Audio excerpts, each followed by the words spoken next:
ஜிப்ரீல் அலைஹிஸ்ஸலாம் இறை தூதருக்கு 5 அறிவுரைகளை சொன்னார்கள்.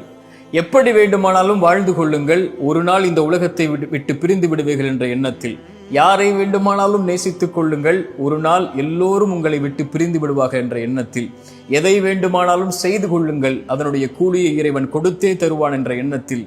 ஒரு இறை நம்பிக்கை கொண்டவனுடைய மதிப்பு இரவு வணக்கத்தில் இருக்கிறது. கடைசியாக இறுதியாக சொன்னார்கள், ஒரு மனிதனுடைய இறை நம்பிக்கை கொண்டவனுடைய கண்ணியம் என்பது யாரையும் அவன் சாராமல் வாழ்வதில்தான் என்று. மிக முக்கியமானது அது. இந்த உலகத்திலே யார் நமக்கு முக்கியத்துவம் தரவில்லையோ அவர்களுக்கு ஒருபோதும் முக்கியத்துவம் தராதீர்கள்.